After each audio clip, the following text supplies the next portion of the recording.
Vamos a analizar un caso de la segunda mitad del siglo XIX, así que relájate mientras nos dirigimos a Estados Unidos. Ellen Lucas nació en 1856 en la ciudad industrial de Bridgeport, Connecticut. La familia Lucas era de la respetable clase media. Una posición ni rica ni pobre, pero estable y bien considerada. En ese momento, Bridgeport estaba en medio de una transformación. La llegada de los ferrocarriles y la expansión de la manufactura la habían convertido en una ciudad portuaria bulliciosa, atrayendo a obreros, comerciantes y artesanos calificados. Como muchas familias de su posición, los Lucas valoraban el trabajo duro, la respetabilidad y la decencia. Cuando Ellen llegó a la mayoría de edad, empezó a salir con un joven llamado James Latin. Trabajaba como asistente en un mercado de carne y por todas las apariencias era seguro de sí mismo, elocuente y atento. Al principio, sus padres creían que era un buen partido para su hija mayor. Parecía ser ambicioso y educado y Ellen parecía tenerle un cariño genuino. Pero pronto surgieron detalles preocupantes. Henry Lucas, padre de Ellen, descubrió que James Latin ya había estado casado y divorciado, algo inquietante para alguien en sus veintes. El matrimonio había terminado rápidamente y las circunstancias de su final eran vagas.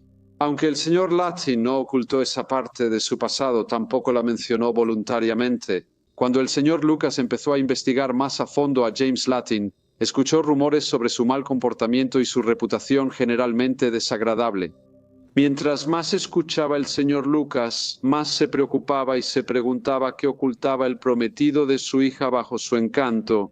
Cuando habló con Ellen sobre estas preocupaciones, ella se negó a creerlas y de mala gana, el señor y la señora Lucas aceptaron que se casara con James Latin. La fecha de la boda se fijó para el 3 de octubre de 1874. Aunque Ellen parecía muy interesada en el joven, había señales de que no todo estaba como debía. El señor Latin, por razones que nunca explicó del todo, había sido reacio a comprometerse con una fecha de boda y no parecía tener mucho entusiasmo por el matrimonio. De hecho, incluso le dijo al señor Lucas que intentaría conseguir el día libre en el trabajo, un comentario extraño para alguien que estaba a punto de casarse. Sin embargo, los planes continuaron y se decidió que tras la ceremonia la pareja iría a New Haven. La noche del 2 de octubre, Ellen salió de la casa diciéndoles a sus padres que pronto regresaría. Ella se había estado sintiendo ansiosa y supuestamente iba a ver a su prometido. Sin embargo, Ellen nunca regresó a casa. A medida que pasaba el tiempo y anochecía, el señor y la señora Lucas estaban cada vez más preocupados para la mañana del 3 de octubre, el día que se suponía sería el día de la boda de su hija Ellen. Se pusieron frenéticos de preocupación, salieron a buscarla y amigos y vecinos se unieron a la búsqueda. Juntos recorrieron las calles de Bridgeport, llamando el nombre de Ellen, esperando cualquier señal de ella, pero no había rastro de ella por ningún lado. Mientras buscaban, unos obreros descubrieron a una joven tendida boca abajo en un charco de agua en la parte norte de la ciudad. El cuerpo fue llevado a la morgue y más tarde fue identificado como el de la señorita Ellen Lucas. El descubrimiento causó mucha angustia en la comunidad y parecía que poco después todos hablaban sobre el día en que Ellen Lucas se suponía que caminaría hacia el altar. En cambio, la sacaron muerta del agua. A primera vista parecía que se había ahogado y la sospecha inmediata era que había muerto por su propia mano. Pero a medida que los investigadores examinaban la escena más de cerca, esta idea empezó a perder credibilidad. El arroyo donde se encontró el cuerpo no tenía más de 3 pulgadas de profundidad. Para que alguien, especialmente una joven frágil, se ahogara ahí, habría requerido un esfuerzo extraordinario. Y esto parecía poco probable dadas las circunstancias. Había pruebas más claras en la orilla del arroyo. El pasto y la tierra estaban aplastados, como si alguien hubiera peleado intensamente. Ahora los oficiales creían que Ellen había sido asesinada y que había luchado por su vida con todas las fuerzas que tenía.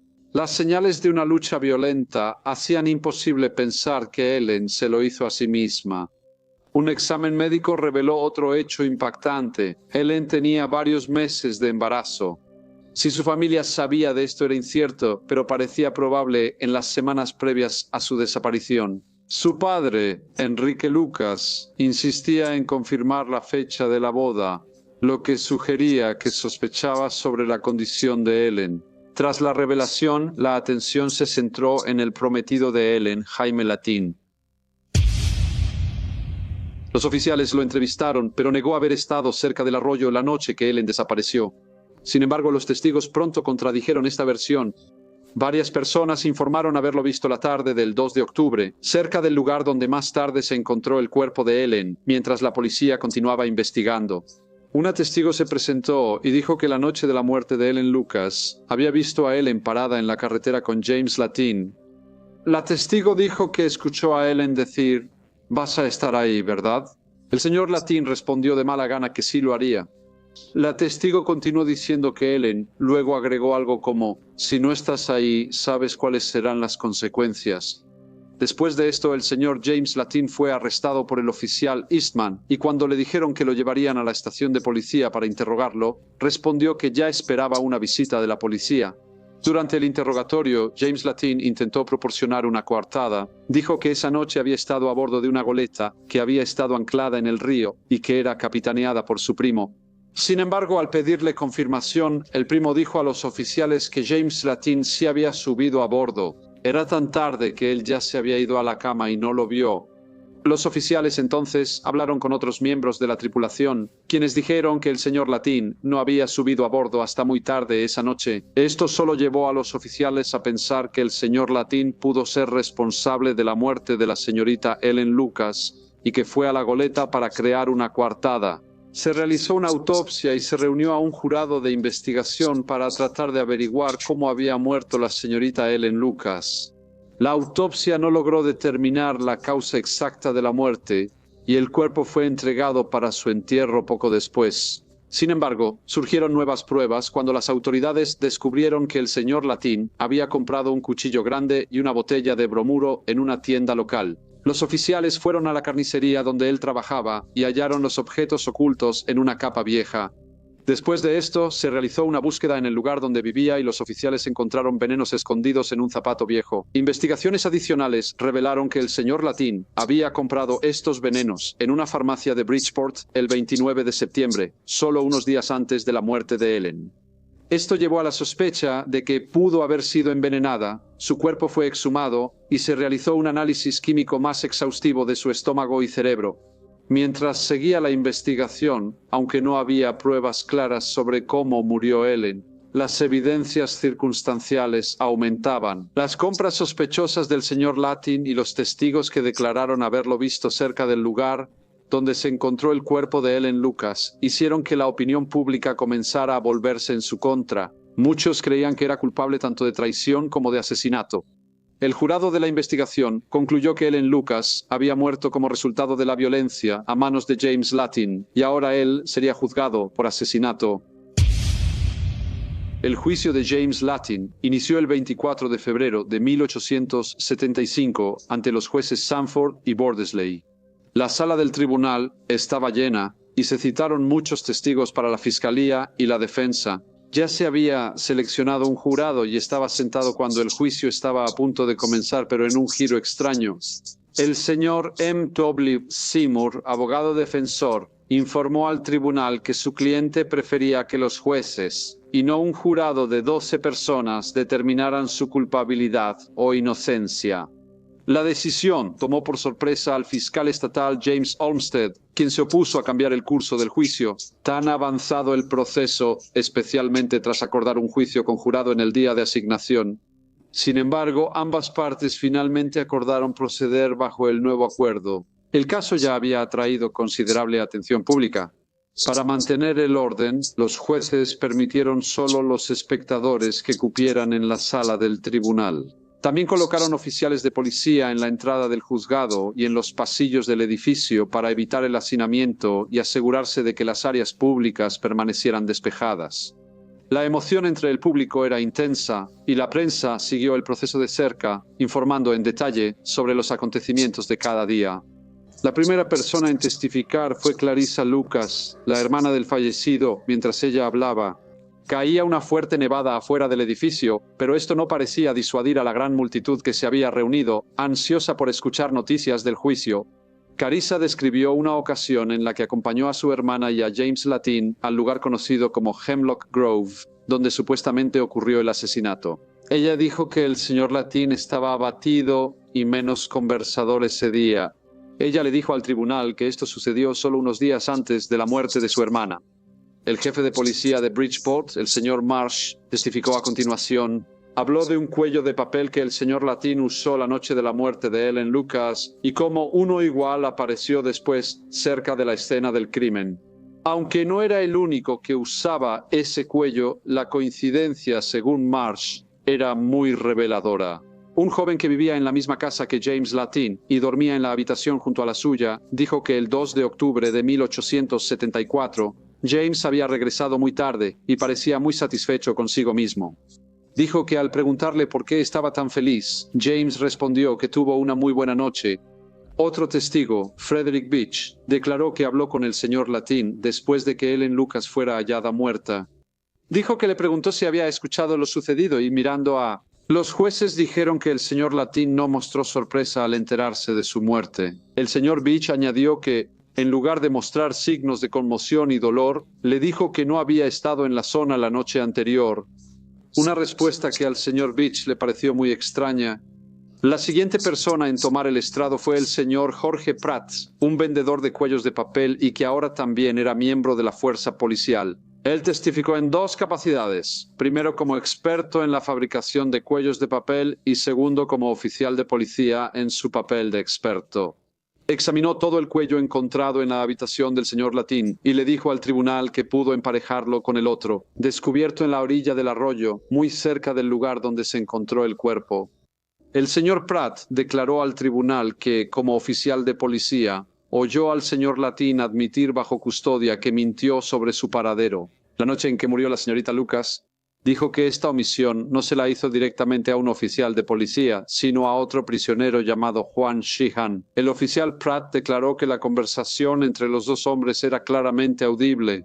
Un joven llamado Alba Wilmot testificó que había visto al señor Latin cerca de la casa de Elena Lucas el 2 de octubre. Le dijo al tribunal que no recordaba la hora exacta, pero dijo que ya había oscurecido y que el señor Latin caminaba solo hacia la casa de la señorita Lucas.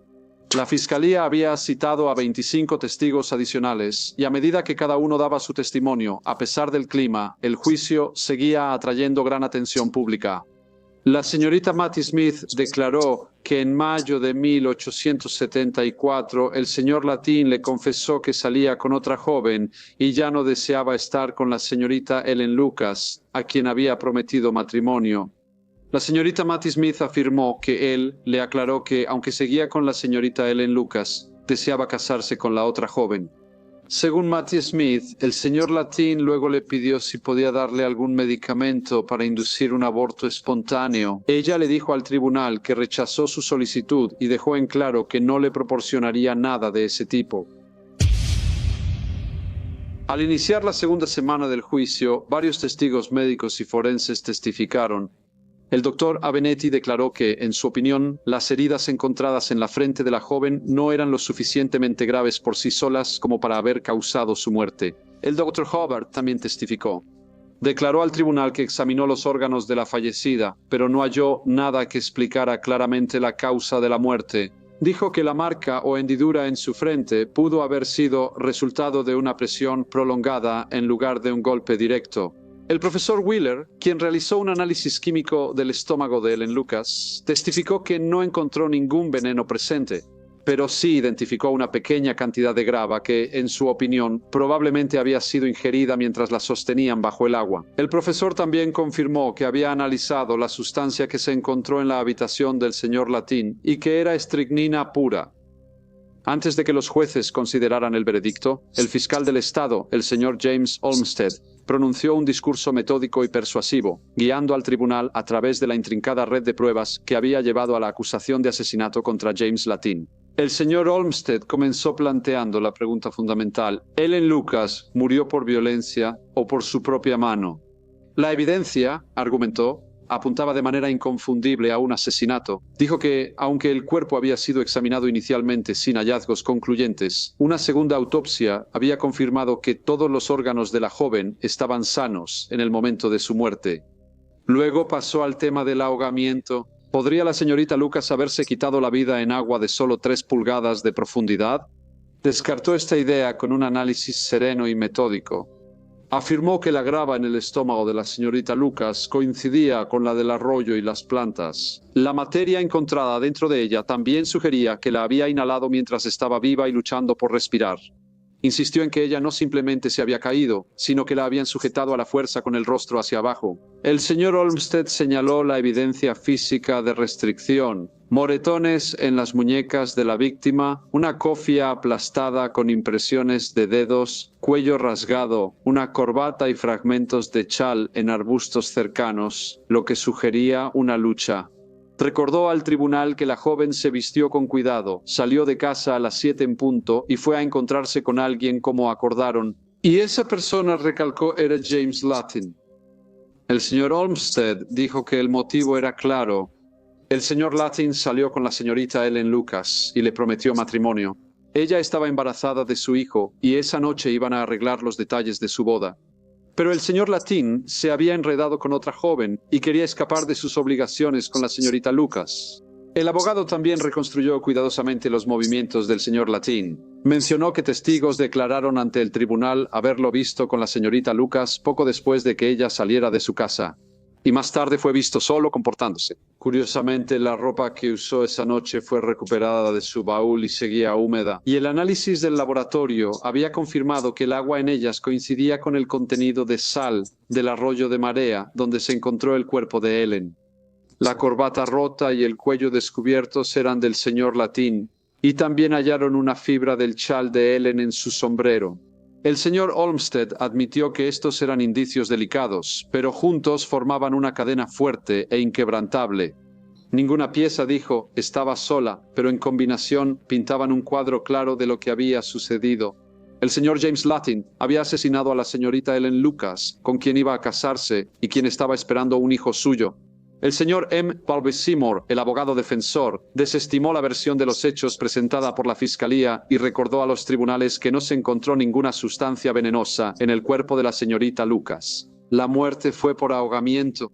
Afirmó que era un error pensar que no se puede ahogar en aguas poco profundas, pues hay muchos casos documentados y trágicos de ese tipo de ahogamientos accidentales, especialmente cuando estaban involucrados desmayos, intoxicación o debilidades relacionadas con el embarazo.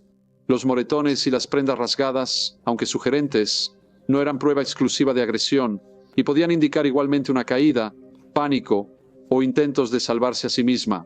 Él dijo que, si fuera un asesinato premeditado, el señor Latin habría dejado tantas pruebas en su contra.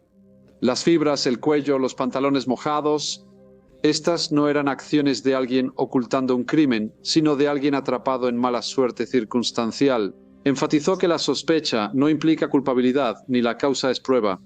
Luego, mirando a los jueces, dijo que la cadena de pruebas en la que el Estado había confiado puede parecer fuerte desde lejos, pero al examinarla contenía una abundancia de dudas. Después de escuchar los alegatos finales de ambos abogados, los dos jueces se retiraron para deliberar sobre el caso. Al regresar, todas las miradas se centraron en el banquillo, donde James Latin estaba de pie, pálido, rígido y mirando fijo el estrado. Los jueces entonces anunciaron que encontraban a James Latin culpable de asesinato en segundo grado y que sería enviado a prisión por el resto de su vida natural. Un murmullo sorprendió a la sala del tribunal, no fue de alivio, sino de asombro. El señor Latin se tambaleó levemente al escuchar las palabras, aunque nadie podía decir si fue por el impacto o por el alivio. Muchos creían que si el señor Latin hubiera sido juzgado por un jurado de sus iguales, el resultado habría sido más severo. En opinión de la mayoría, el caso había sido probado y la pena, si hubiera estado en sus manos, habría sido la muerte por ahorcamiento. Mientras escoltaban a James Latin fuera del tribunal bajo fuerte custodia, una multitud enfurecida lanzó nieve y piedras al carruaje de la prisión, gritando «¡Cuélguenlo!». Cuando el prisionero entró, los guardias ordenaron avanzar al carruaje y éste partió entre burlas.